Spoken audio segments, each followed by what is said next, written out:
What's up, family? It's another one from the century, man. We good? For sure. Get the viewers, provide the viewers. What's up, guys? It's your boy Corn. I'm back with another Fueled by Pain podcast. What's up, family? It's your boy, Mr. FBP, and I'm back with another amazing Fueled by Pain podcast. Today, I have an amazing guest, as always, the Miss Albany State University, man. Royalty is in my presence, man. I wish I could give a hand clap. I will. But first off, just tell us a little bit about yourself, and we'll get started with the podcast. Greetings. I am Ja'Shalyn Grier, a junior political science major, all the way from the real 706, Thomson, Georgia. And I am elated that I am the newly elected Mrs. Albany State University for the 2026-2027 scholastic year. Look at her, y'all. She still got that royalty voice on her. What's going on, man? You said Thomasville, Georgia? Thomson, Georgia. Yeah, so it's right by Augusta, about 30 minutes from Augusta. So I'm 3.5 hours away from Albany State. Most definitely. Well, that's a great way to start. That's where we'll start. Yes. So growing up in Thompsonville or Thomson, Georgia? Thomson, Georgia. Tell us a little bit about life. Tell us what you experienced. Tell us about how you grew up. So first of all, I am a preacher's kid, so I have spent my entire life under the umbrella of church. So Mondays, it was always prayer services.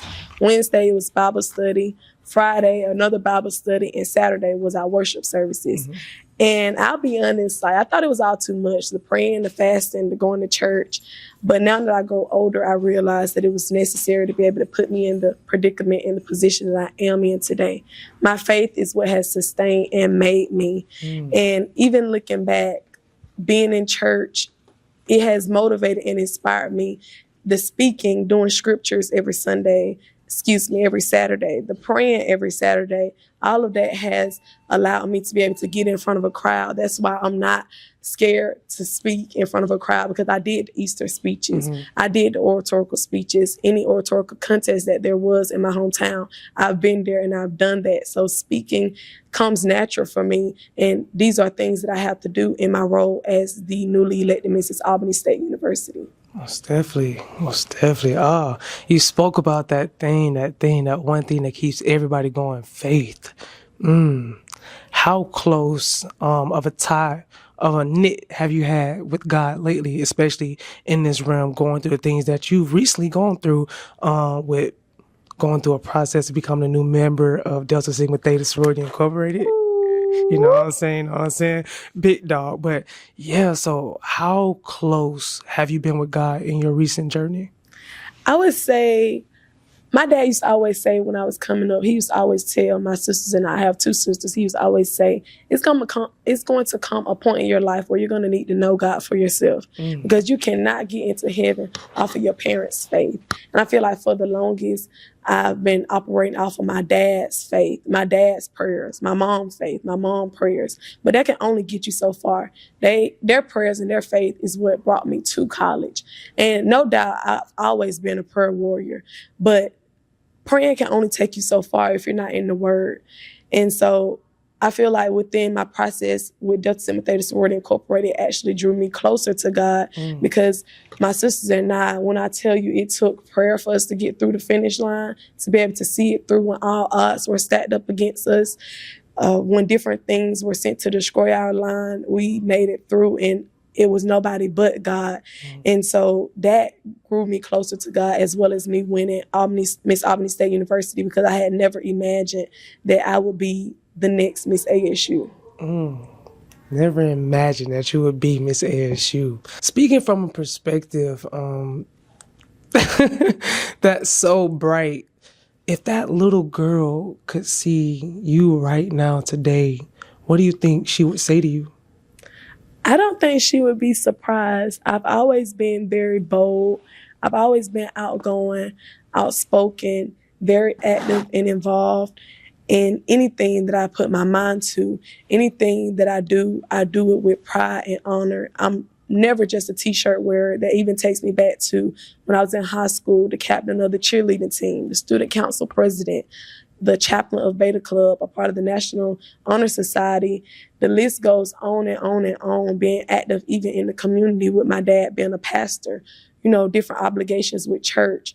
So I've always been her, basically. And that's not to toot my own horn or nothing like that. I don't think she would be surprised. I think the little girl version of me wouldn't be surprised.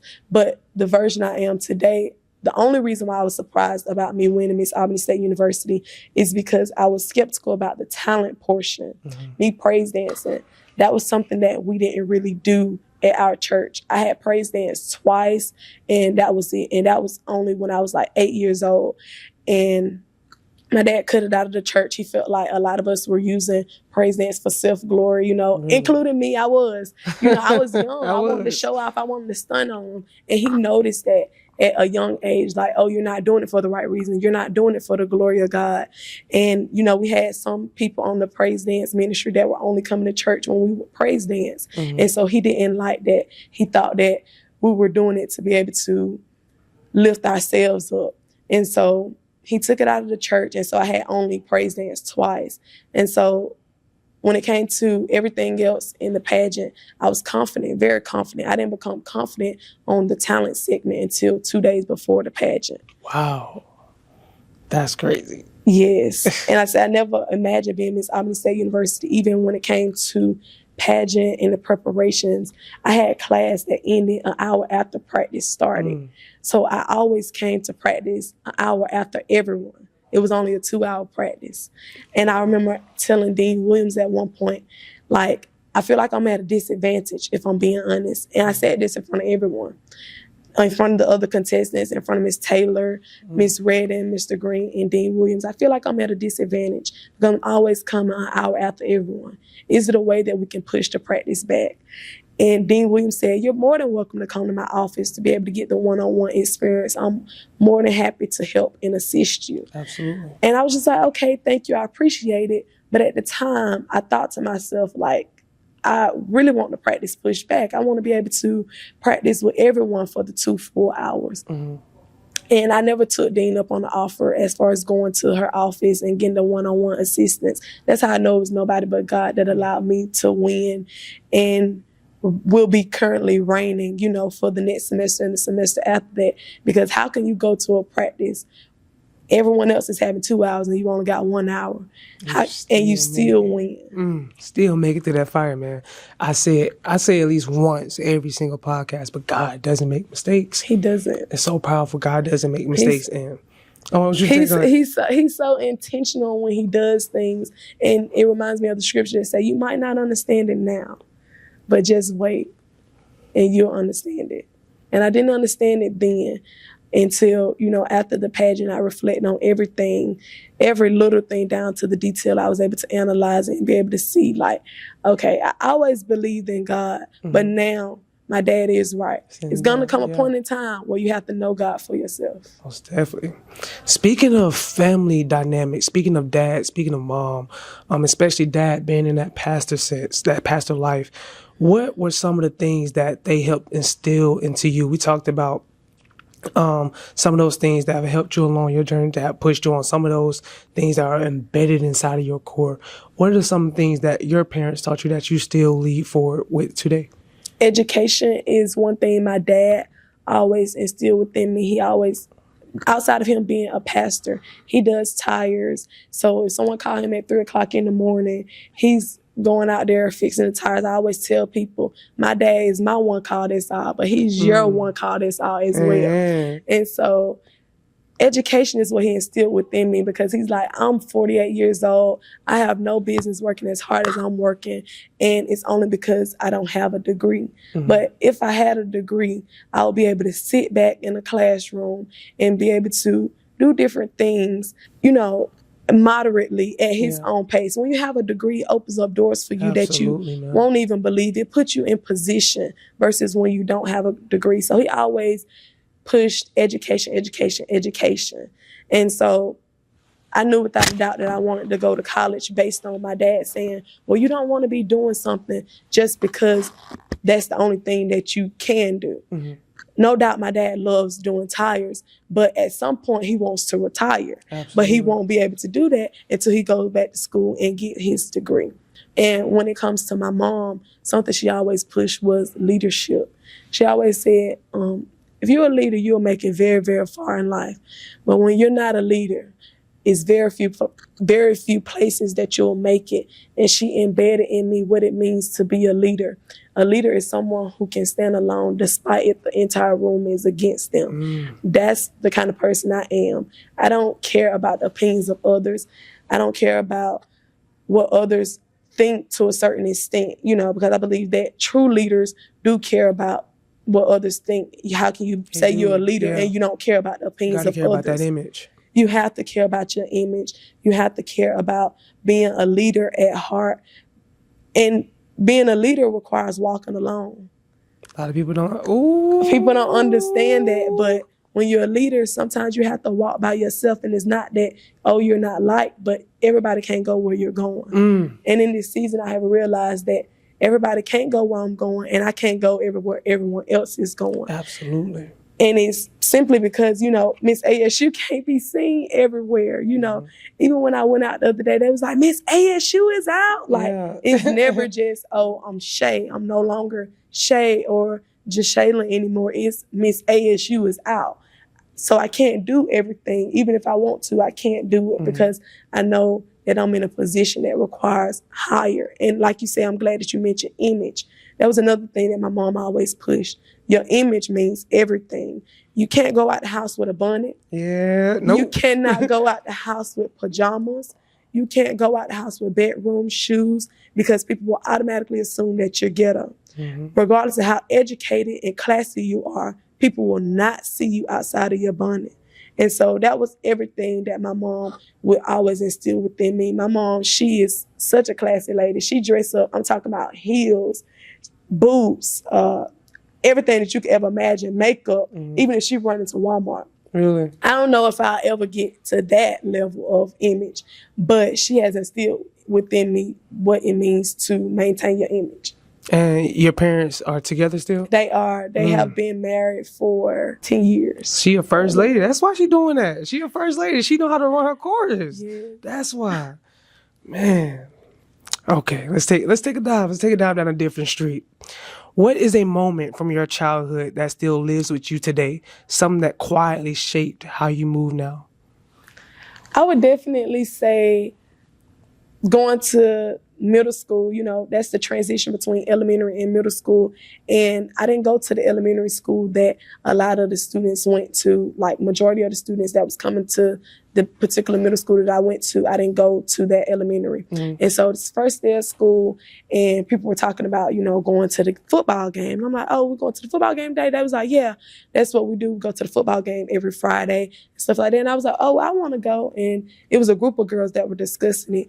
And they were like, okay, you can come. And I was like, well, can I ride with y'all? And they was like, yeah, my mom can pick you up. I'm like, okay, cool. Like, I just met some friends. She said her mom gonna pick me up. We're going to the football game. And so I'm just waiting on her to text me. Back then we had Kick. Yeah, so I remember Kick. I was just waiting on her to text me on Kick. She never did. So I went to the game with my dad and I saw those same girls together. And I would say it shaped who I am today because I had to realize that I'm set apart, not aside. Because there were times that I didn't get invited to the kickbacks. I didn't get invited to the parties. I didn't get told that, on Fridays we're wearing dresses. Back then in middle school, you plan your outfit with your friends. Or on this day, we're wearing Jordans. It was times where I was set apart intentionally by God, but not aside. And so I would take it personal when I was a child because I couldn't understand why is it that, they talk to me at school, but they don't invite me to the after functions. Yeah. And so I thought that they were being fake because you're smiling in my face, but you're not inviting me to things. But I had to realize your dad is a pastor. And out of respect of your dad's ministry and out of respect of you, they don't invite you to certain places, not because they don't like you, but because they respect you. And so I realized that today and I appreciate that. I don't hold no grudges to anyone who didn't invite me to anything. I understand now. The Bible does talk about before I formed you in your womb, I knew you. Before I created you, I set you apart. And so that was everything that God had been trying to teach me when I was younger. You're set apart, you're chosen. And in this, you can't go everywhere. Absolutely. And you won't be invited everywhere. And be okay with that. Some lanes are just not made for us. They're not. We're bigger than those. They're not. You know what I'm saying? We weigh too much. We won't fit in. That's all. We weigh too much. That's all it is. At a young age, what did you think life would look like, and how differently is it from what you expected or what you have today? At a young age, I always knew since I was about 4 years old that I wanted to be a criminal defense attorney. I knew that I wanted to defend the African American community. But when I was younger, I just knew that I wanted to argue with people. Like, I used to argue with my siblings all the time. My oldest sister and I are 7 years apart. And I used to argue with her, fight her. Like, I just knew I wanted to argue with people. But as I grew older, I realized that your sole job here is to defend the African American community, because so many people have been wrongfully convicted. Mm-hmm. So many people don't have the money to be able to get anything outside of a public defender. And so I always knew that I wanted to be a criminal defense attorney. And how does my life look differently? I knew that I wanted to go to college. Mm-hmm. I already knew that I wanted to be active and involved in college. So I say the only difference that it looks is me being Miss Albany State University. That would be the only difference. But me being as outgoing, as outspoken, and as involved is no difference. Oh, no difference. Mm-mm. You already knew it was destined. I already knew. Some things are just destined. I know that's right. People see a polished version of you today. Actually, I'm going to skip past that question. We talked about that a little bit. Can you take me to a moment where things didn't go your way, where you felt like you might not make it through? Actually, I would talk about my process with Delta Sigma Theta Sorority Incorporated, because I'm so used to being the only leader in the room. I'm so used to telling everyone else what to do and giving everyone else corrective criticism, to where when it was given to me, I kind of was like, well, who she think she talking to? You're the only child? I'm not the only child. Okay, I have two sisters, but I'm the baby. Oh, yeah, that's it. No, I'm the baby. So, being spoiled and having my way and getting my way and, just being the leader, because I told you, my senior year of high school, I was student council president, Miss History and Political Science, Miss Pre-Law. So I'm used to calling the shots, not used to other people saying, well, hey, you need to do this, or hey, you need to do that. Ego. And so it was that I had a huge ego, bigger than the ceiling. A lot of people wouldn't even be able to believe it. A lot of pride. I had to die to myself within the process. And when I went to a training after I made it to Delta Land, they said a lot of times accountability seems like attack when you have never been forced to be held accountable before. And that was true, because a lot of times I felt like, oh, my pros are attacking me. No, they're making you be held accountable. And because you're not used to being held accountable, you're used to holding other people accountable, you feel like it's an attack. And so that was one example that I would say. Yeah, that's growing as a leader, growing as a young woman. You needed that, though. I definitely needed that, because a great leader knows how to follow others. That girl speaking, and that's why she Miss ASU. That's why she Miss ASU for real. Was there a season in your life where you had to grow in silence without validation or applause? Yes, definitely in silence, because I'm used to living my life out loud. I'm used to posting whatever I want to post on social media. Like, I won't say I post bad things or nothing like that on social media, because at the end of the day, I've always been media trained with my dad being a pastor. But, I do a lot of ranting on social media about politics. I just pretty much say whatever I want to say when it comes to relationships.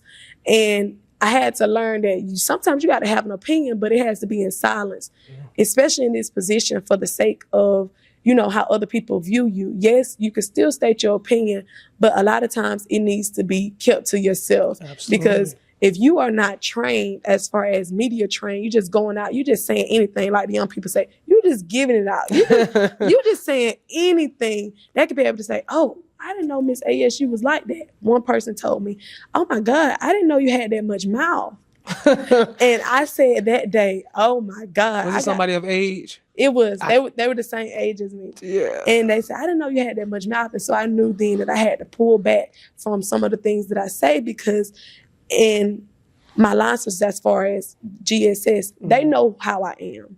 And so other people don't know how I am. They don't know that, oh, she makes jokes about certain things and that's just who she is. Yeah. Like, sometimes I got like a dark humor. I made a comment one time. Someone said, well, do y'all want to pray? And I said, oh my God, how many times are we going to pray? God is tired of us. And they automatically assumed I was an atheist. Really? And I had to tell them, like, wait, let's calm down. My dad is a pastor. Like, I grew up in the church. Like, I had to explain to my whole lifestyle. But to them, it was just like, okay, you're an atheist Mm-hmm. because you're saying, how many times gonna pray? We done prayed so much. Yeah. Which we had done prayed 5 times. I was not lying about You that. really wasn't over-exaggerating. But I had to realize that you can't just say whatever you want to say. Absolutely. So that was the time that I had to grow in silence. Most definitely. Becoming the 84th Miss Albany State University elect is powerful, but what did the moment feel like emotionally, and when did it become real for you?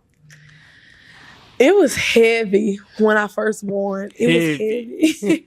You know, they always say heavy is the head that wears the crown. And I don't even have the crown yet. And it's still heavy. Being the first to do so much in my family.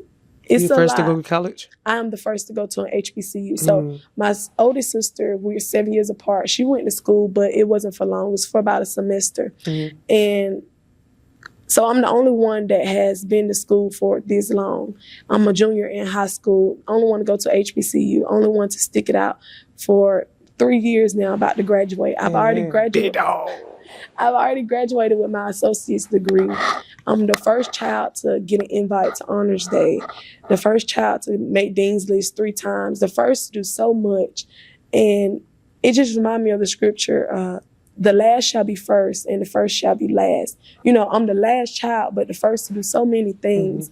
And so with that responsibility, you know, a lot of people say, well, yay, I'm the first generation college student, or yay, I'm this, or yay, I'm that. But for me, for the longest, it's been yay, yay, yay, yay, yay, until I won Miss Albany State University. It was just like, this is a lot of pressure, because I'm the first in my family to do a lot of stuff. So I got different family members looking to me. They applauding me, but also too, they're like, what you gonna do with it? So it was very emotional for me. It was, and mind you, I'm at the same institution that my mom dreamed of attending for nursing school until she found out she was pregnant with my oldest sister. Wow. And she didn't go to school, yes. So that was a lot. When I won, I thought about all of that. And so I'm just grateful to God for the position, putting me in position. But it is heavy, especially when I'm still on residential assistance. So I have students coming up to me, asking me, well, what would you do in this instant? Give me advice on this. And I'm tired myself. I'm online at the same time for DST. So I'm pouring from an empty cup to everybody, all the while I need to be poured into as well. Speaking about somebody pouring into your cup, what is it that you feel that is something that you could use in your life right now? The one thing I feel that I could use in my life would be, you know, check-ins. I feel that people don't really check in on the strong people. You don't check in on the strong friends. You see the glory, but you don't know the story. You see the accomplishments. You see, oh, well, Shay just won Miss Albany State University. She just crossed Delta Sigma Theta. She just got put on the Dean's List. She was just residential assistant of the semester. You see all of these things, but what you don't know is Shay is currently experiencing a burnout. Shay is tired and ready to go home. Shay just completed her finals. Yes, I aced my finals, but I'm tired. And so you see the glory, I said again, you see the glory, but you don't quite know the story. So just friends checking in more often instead of I'm always the one doing check-ins. Check in on your strong friends as well, because we need it too. Trying to tell you, man, I am the strong friend for so many people. They expect me to have all the answers all the time. And it gets so tiring. And a lot of times you be like, about 10 p.m., 11 p.m., damn, who can I call? Like, and granted, I have best friends. I can openly call them, but like a lot of times you just, I wouldn't say that you want to speak to somebody different, but you don't want to keep getting on their nerves about your problems, you know? Yes, because at one point I was talking to my mom and my dad heavy after I won Miss Albany State University. I mean, like I would be calling them like 5 times a day.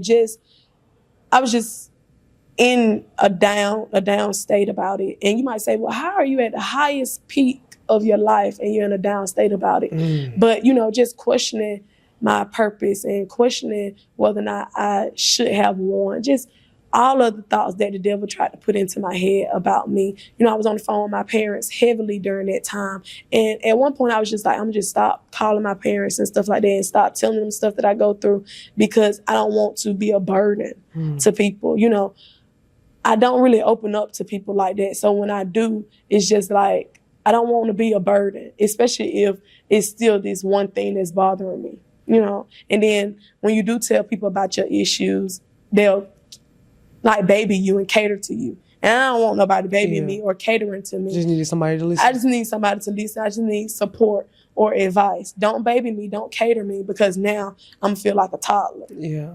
Now you're going to make me feel like I overdid it. And, yes. It's understandable, but a lot of times, truth be told, the answer that I would give a lot of people is that people sometimes really just don't know how to deal with people that are going through hard times. They don't know how long it's going to last. They don't know where to pinpoint it to. And although a lot of times what they see is help from their end of the stick, really is like bothersome to us. Mm-hmm. And it's only bothersome because we haven't taken that much time to focus in on what they're exactly trying to provide for us. And that's why when I said the piece about listening, somebody that can sit beside you and just sit there. I mean, just sit there. We ain't got to talk. We ain't got to speak. A lot of times that's more valuable than 1,000 words. Mm-hmm. And people don't understand that a lot of times. And I think a lot of times we waste our time speaking to, I could talk about me personally. A lot of times in the past, I have wasted my time speaking to the wrong people. Mm-hmm. Everybody can't know your business. Everybody shouldn't know that you have experienced a burnout. Everybody shouldn't know that, oh, you're at a low state in your life, because quite frankly, that person might be going through something too, and you were the person that they looked up to, but now that you're going through something, not that they don't look up to you anymore, but it's like, well, dang, if she's going through this, I'm never going to get over my stuff. She's Miss ASU. Yeah. She's the residential assistant. She's this, she's that. And so you got to be careful with who you disclose information to. So that's why nowadays I really just confide within my parents, because my parents will never lead me astray. And you just can't talk to everybody. Not to mention, some people use that against you. Absolutely. They'll tell your business to different people. Like, you know, she got XYZ going on, and now all your business in the street. Mm-hmm.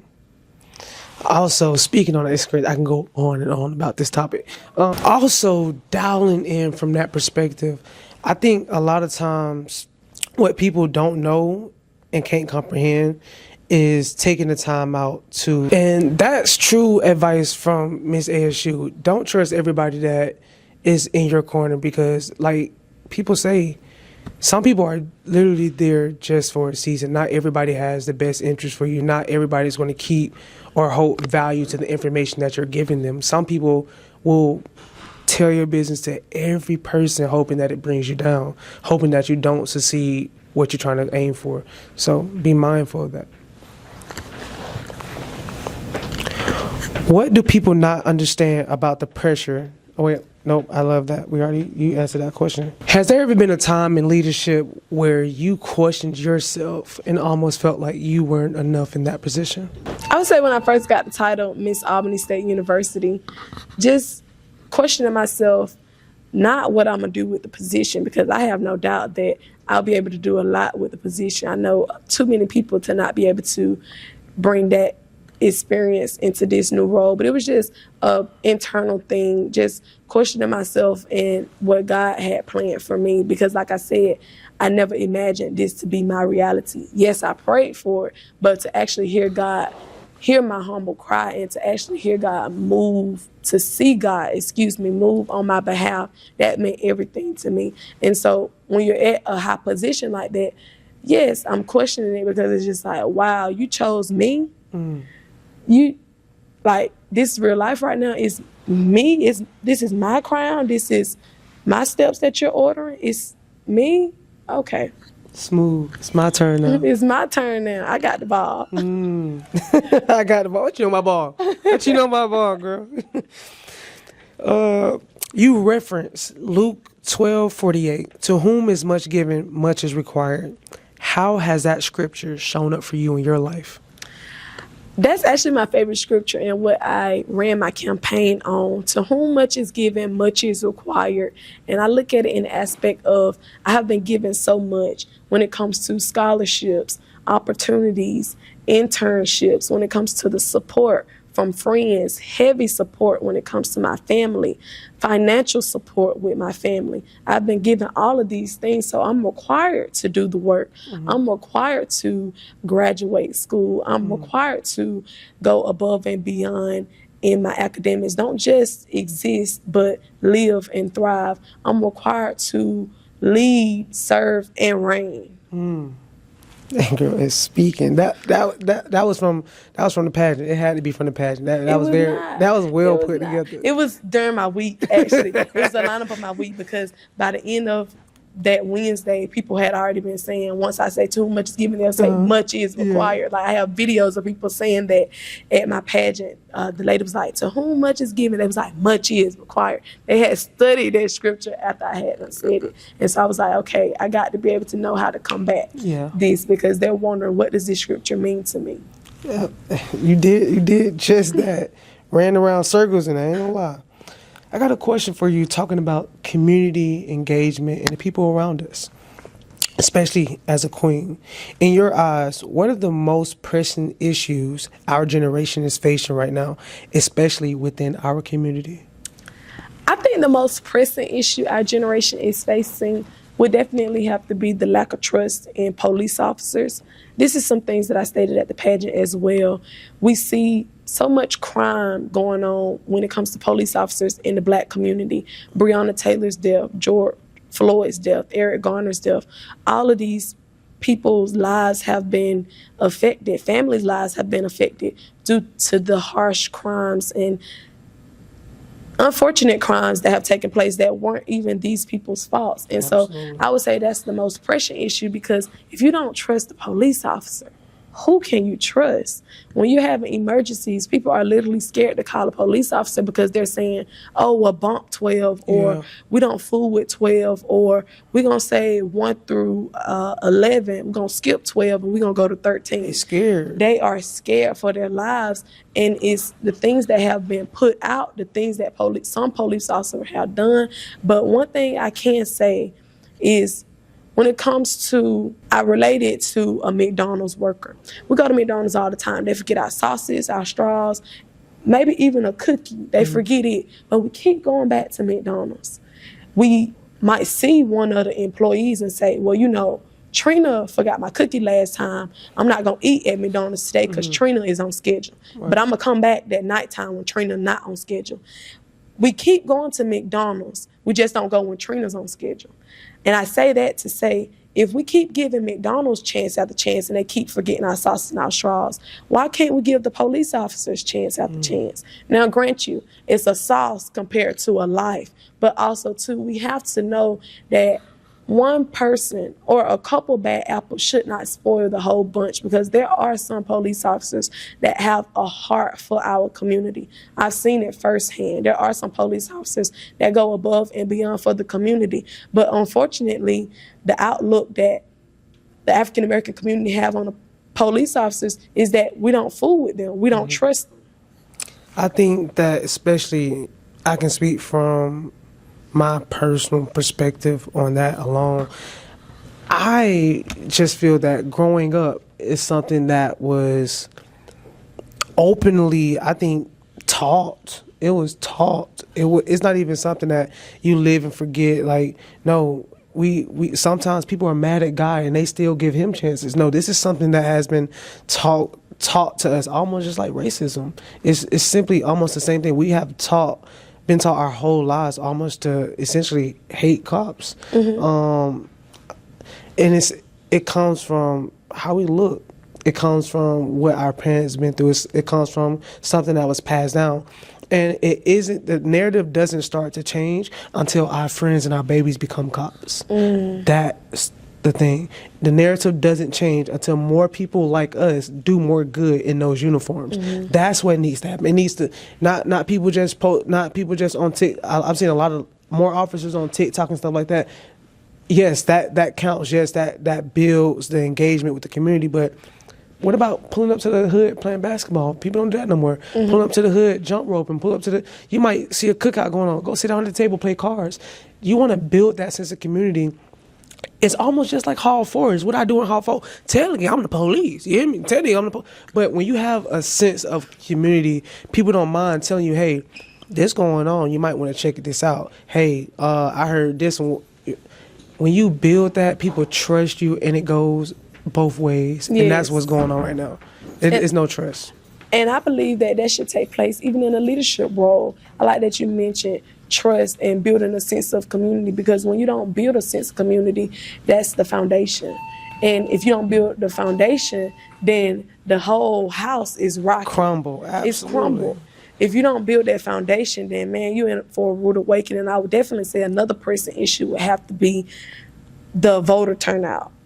Yes, people push presidential elections, but they rarely push the governor's election. They rarely push the public service commissioner. They rarely push the mayor election. A lot of students rallied around to vote for VP Kamala Harris, but when it came to the recent public service commissioner, no one knew what that was about. And at times, I blame some of the elected officials because they don't take the time to come to the schools and say, well, hey, this is what we're voting for. This is the role that they do, and this is who you should be looking at, and things of that nature. I do like the fact that Commissioner Brown from Ward 2, she oversees Albany State University. She has done a lot at Albany State University. We have partnered a lot with several different events, so I do like that she has been very supportive to ASU. Well, it's definitely somebody that's actually having their hands in. And that be the thing. I don't understand how people who make decisions for us don't come around us, or really don't even have the opportunity to get to know us because they've never put themselves in that sense. That's why Raphael Warnock always does an amazing job during campaign season, because he gets out. Raphael Warnock be sure to come to Albany, Georgia. Okay, I don't met Raphael, Mr. Warnock. I don't know. He's a frat brother of mine, y'all, too. So no disrespect, bro. I love you. Okay, we're not on first name basis, y'all. Mr. Warnock. Okay, Mr. Warnock. When he comes to Albany, Georgia, man, we've always had a conversation, and it's always open. It's always nice. It's always genuine. And without those run-ins, you never know what type of person you're getting. But me, myself, and I need somebody in office that's going to work for me, that I don't have to worry about going through what we're going through now with Trump. Like, in a real sense, that's what we have to avoid. And that's why we need more young people like us running to those polls when it's time to vote, because it matters. It does. And people are wondering why certain programs are being cut out. People are wondering why the government was put on 2 shutdowns within the last year. And then it all goes back to when you don't go to the polls. When you don't vote, you vote. You double the value of a diehard voter when you don't vote. And so it's a cause and effects to everything. Because you didn't vote, certain programs are getting cut. Absolutely. The government is being shut down. All of these things are going on because you decided you weren't going to register to vote, or you decided that, hey, I'm registered to vote, but I'm just not going to participate in voting. Try to get educated to see who should you genuinely vote for, and to be able to better the community as a whole. You know, it's going to come down to a place where we're going to have to wonder how our babies are going to go to school.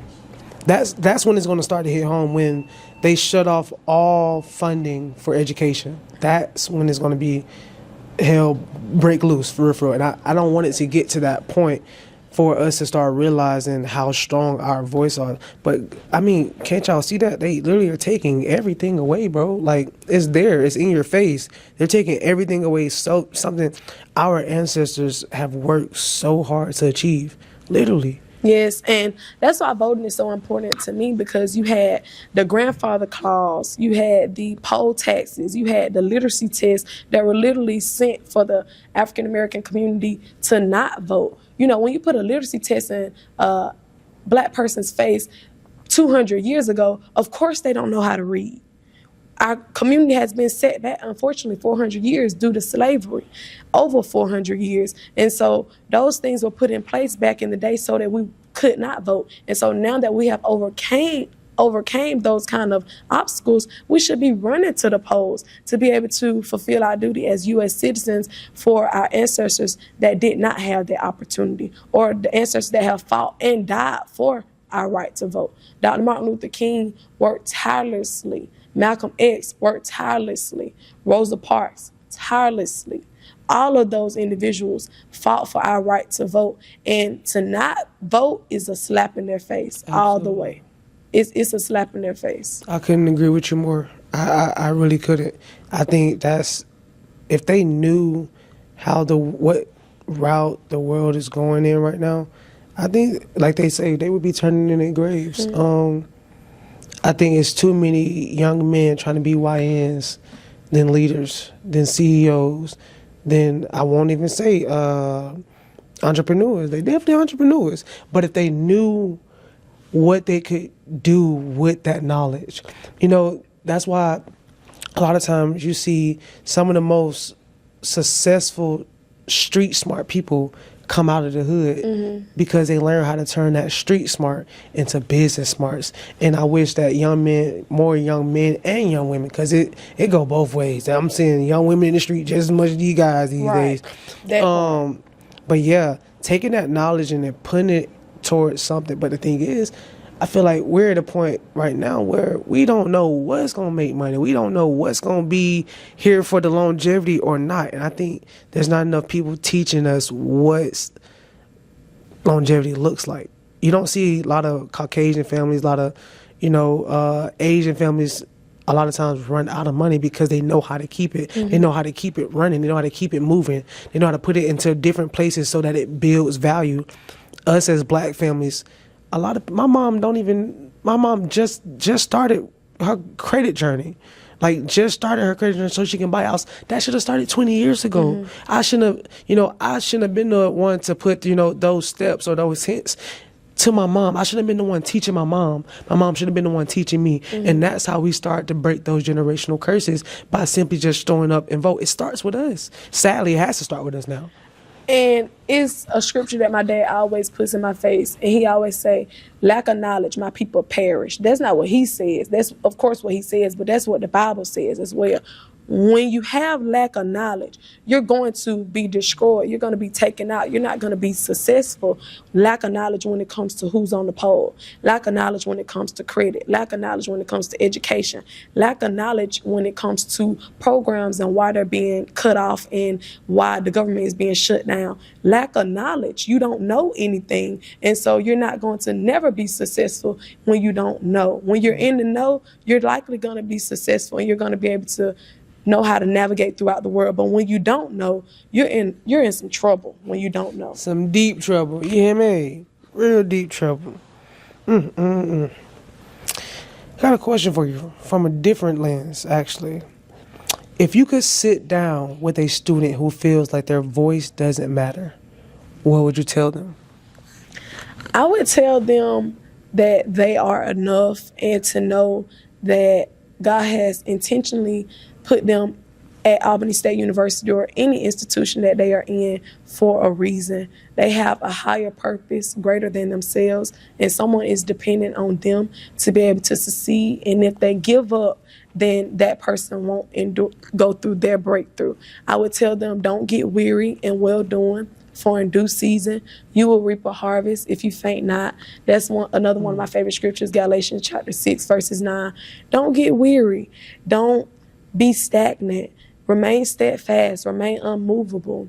Know that your breakthrough is coming, but it won't come if you quit. It won't come if you feel like God doesn't have a plan in your life. You have to stay focused, stay determined, and let go of any kind of distraction. So that is definitely the words of advice I would give to someone who feels like they're not seen. And know that God sits high, he looks low, and he sees you. He sees all. And it's only a little amount of time that your greater is going to come. Man, I just know people love talking to you on the phone. I just know you be on the phone for hours. I do. I know you do. I just know you do. But you're saying all the right things in all the right places. Oh my gosh. You ready for this turn? We're gonna take this turn on the mental health journey. You ready? Yes. Smooth. What is a struggle you face that people wouldn't expect for you just by looking at you? I think a struggle that I face that people wouldn't expect just by looking at me would be me showing up and I'm tired.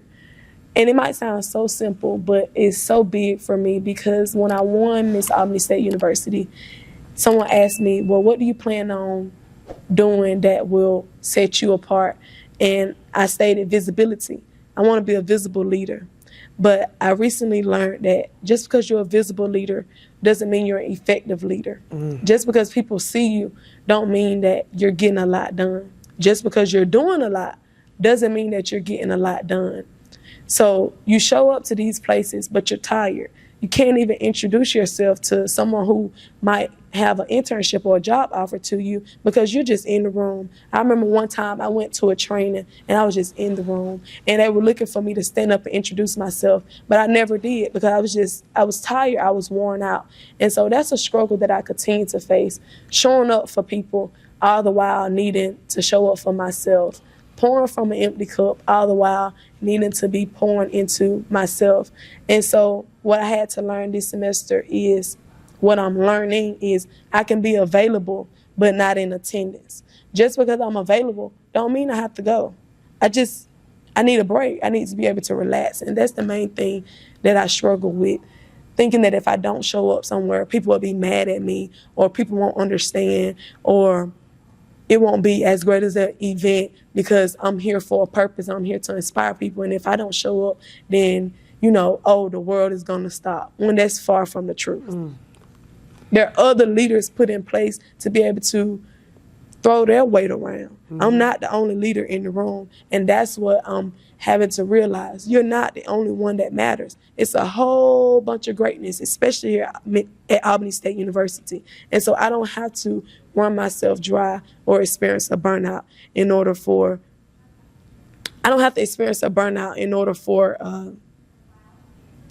show up. You know what? As you were saying that, I was taking so much emotion away from the topic itself because I live in that same exact world, bro. I show up for everybody. I literally be in my bed, knocked out, sleep. Somebody had called me. Stuck on the side of the road. I'm on the way. And all the while, that brings me back to that conversation earlier. We talking about who shows up for us. Like, damn, if I was on the side of the road, I ain't got nobody to call. Now, one person comes to mind. Truly, it is a lot of times me fending for myself but that's why I always say as well, what you put in the world, you will get back.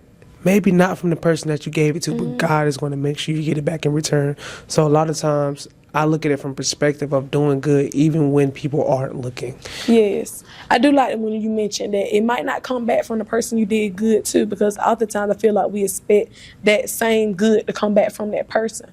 No, it might come back in a shape of something completely different. And I just feel like that's why I experienced a semester of being abundantly blessed, because God knows the work and the labor that I have put forth. He knows the tireless nights. He knows the early mornings, the long nights. He knows the sacrifices and the prayers that I have put forth, and I'm only reaping my harvest that I have put forth the work, and so now I'll be able to reap the benefits of it. Absolutely. Spoken like a true queen. It's going to come back to you. It's going to come back to you. You might not know when. You might not understand when you get your blessing. Well, how did I get this job? Or how did I get this internship?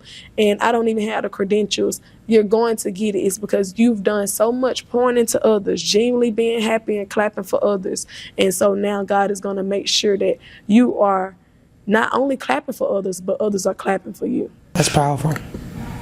That's the stage I'm waiting to get on, where I clap for everybody. I'm waiting for that stage in my life where people will begin to do the same thing for me. And granted, they do. I think that what I'm expecting from myself is so much grandeur.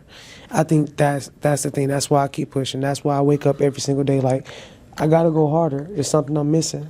And I think you might be kind of like me as well. Like, when you reach something, you bring the bar up. You keep bringing the bar up, so you don't really realize how much you accomplished. That's, to answer your question, that's another thing that I struggle with. When I reach something, I'm bringing the bar up, so I don't really get to celebrate something that I've accomplished. And that goes into a little bit not being content in what I've accomplished. Yes, I've accomplished all of these great things, but not really being able to celebrate and bask in that moment. And do you know the song is called Jireh, You Are Enough? Well, it's a gospel song, and in the song, she says, I will be content in every circumstance. And so if you say you're content, then why do you keep raising the bar every time? It's okay to raise the bar because you can't stay stagnant. But give yourself enough time to celebrate yourself to where you realize that, okay, I've accomplished so much. And people always say, well, write down, at the end of the year, write down all that you've accomplished and stuff like that. But I think I'm about to stop doing it at the end of the year. I might start doing every month. Write down what I'm accomplishing every month. Because if you don't write it down, you might feel like, oh, I haven't accomplished anything. If you lost 10 pounds, that's an accomplishment. If you passed the semester, that's an accomplishment. If you went to the gym today, that's an accomplishment, especially if you ain't been to the gym in a long time. Hardest part is starting. If you fasted, that is an accomplishment. I think that we get so caught up in viewing small accomplishments that you don't really celebrate it. But everything, and I'm speaking to myself, everything small is meant to be celebrated as if it was big. Treat the janitor just like the CEO. Treat those small wins just like the big ones. I think that a lot of times I get so detached. Wait, you passed that by like that. Treat the janitor like you treat the CEO. Yeah. I liked it that. Treat the janitor real. like you treat the CEO. Exactly. Yeah, you gotta treat the bottom man just like the top. Treat the person that's scrubbing the toilets just like the person that's making the money. Of course. And I think that's where a lot of people go wrong at. That's why I'm gonna get my blessings, because I treat everybody like I love them. People know I tell y'all I love y'all. Y'all know that. Love y'all to death. For real. Have you ever felt alone, even when being surrounded by support and recognition? I can't say there was a time that I ever completely felt alone. If I felt alone, it was because I didn't want to be a burden to other people, not because people around me were just not there for me. So I can't say that, I've ever been alone. Interesting. Never been alone, because you feel like you've always. That's interesting. So you really haven't had a lot of time to be. You feel like you had a lot of time to be alone amongst your journey of becoming a young woman? Yes, I've had plenty of times where I had to walk in spaces alone, or I had to do this alone. Like I just talked about, crossing DST, and of course I'm a part of Gamma Sigma Sigma National Service Sorority Incorporated. There were things a part of my process that I can't talk to my mom about. I talk to my mom like 3 times a day. I can't talk to you about these kinds of things. You don't understand it. You're not Greek. And not just that, some things are just sacred and private. Those are some things that I had to carry alone. But just as far as carrying the weight of life alone, I can't say that. I can't. It's amazing for you. I ain't gonna lie. I'm truly happy that you've had a support system that has been there for you, that has held you down, to know, especially, and for them to know that they've held you down in that aspect as well. Man, kudos to them. And that's one thing I can say. That's why the Bible say, honor your mother and your father, for your days will be long. I probably haven't been the most respectful. I have not been the most greatest child. I know I have not. But one thing I can say is that I'm appreciative for my parents, and I'm grateful for my parents, because without them, I would not be here today. They pour so much into me as far as words of wisdom. They pour financially into me as far as supporting me through any and everything that I plan on doing. When people say I'm spoiled, I used to take offense to it, but at the point I am in my life, I don't even take offense to it. I'm spoiled, but I'm blessed beyond measure. My parents they are amazing. Blessed. You hear me? Blessed. And highly favored. And highly favored. Looking ahead, what kind of legacy do you intentionally want to leave here at ASU?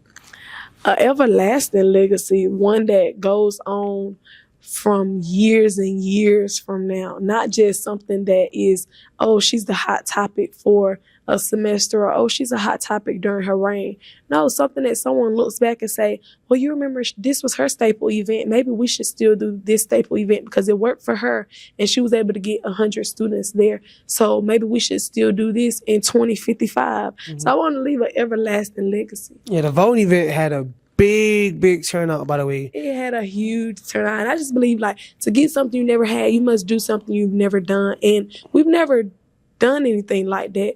at ASU, which is why it was so important that I did something different during my campaign week that was important to me. Voting is very important to me, and where education meets entertainment, because no one wants to just hear about education. That bores people, especially we've been in the classroom since August, and it was currently March at the time. People want to hear different things. They want to see different things. And I'm expecting great things out of Albany State University, especially because there are so many great leaders that have been elected within these last couple of months. So many great leaders. Just as you were expecting great things out of Albany State, I'm sure on the other end, Albany State is expecting very great things from you. The bar is high and the pressure is on.